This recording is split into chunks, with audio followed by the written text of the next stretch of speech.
ये पूरा जो एहतसाब का निज़ाम कुछ है नहीं होगा, अल्लाह उसके खैर ऊपर जावेद करेगा। लतीफ़ साहब अब सवाल जानने उठ वाला जाता दौर है गया। जब केस साबित नहीं होता। और ये मुझे समझ नहीं आती कि आप लोग ज़्यादा स्किलफुल हैं या नैब वाले ज़्यादा नहल हैं। ये मैं फैसला नहीं कर सकता, शायद आप बता पाएँ क्योंकि आपकी पेशियाँ हुई हैं। वो नहल हैं या आप ज़्यादा होशियार हैं?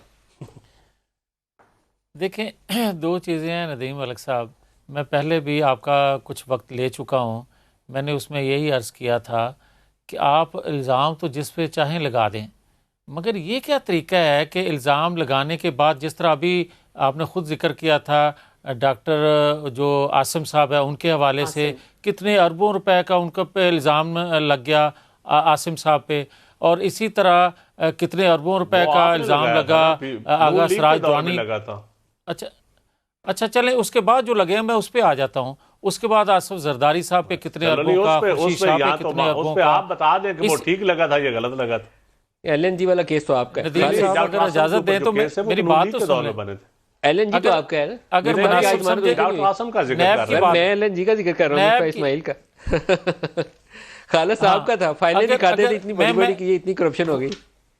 जी जी। अच्छा, लेकिन मसला यह है मलिक साहब, मसला यह है कि नदीम अफजल साहब वो सही है कि थोड़ी नौकरी का भी इनको थोड़ा रहता है एहसास, मगर बात सीधी है कि इस नैब को सिविल दौर में जितना इस्तेमाल इन्होंने किया है, शायद इससे पहले परवेज़ मुशर्रफ कर चुके हों। उसके बाद दो अदवार आए, जरदारी साहब का या नवाज शरीफ। रहमान को भूल गए, वो आप अंडर एस्टिमेट कर रहे हैं। हमारे लिए सारे दौरे वो आपने चलो शैला बीबी बता दें सैफ रहमान का दौर कैसा था। मॉरिस टैक्सी चोरी का पर्चा चलो शैला बीबी से पूछ रहे सैफ रहमान वाला दौर। नहीं, उसको तो आप भी खुल के बता सकते हैं हमारे साथ। मैं हमेशा बता सकता हूं, मैं आप भी बता सकता हूं। साहब अगर आपने फ्लोर मुझे दिया है तो मैं इतनी आपसे इजाजत चाहूंगा कि मुझे बात कर लेने दें। सर असल में आपने इनको अंडर एस्टिमेट किया है, नैब वालों को या सैफुर रहमान को अंडर एस्टिमेट किया है। सैफुर रहमान साहब बड़े नामवर आदमी थे, उन्होंने बड़े बड़े कमाल के केसेस किए थे। सैफुर रहमान साहब ने जो कुछ किया वो भी गलत था। जस्टिस कयूम का ये जिक्र कर रहे हैं वो भी गलत था।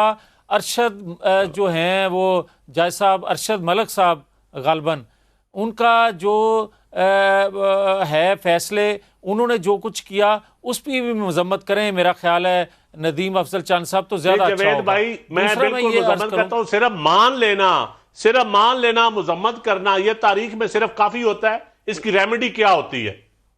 रेमेडी सिर्फ जी हम बस गलत था जी, बस मान लिया, माफ कर देंगे, ये ठीक होता है।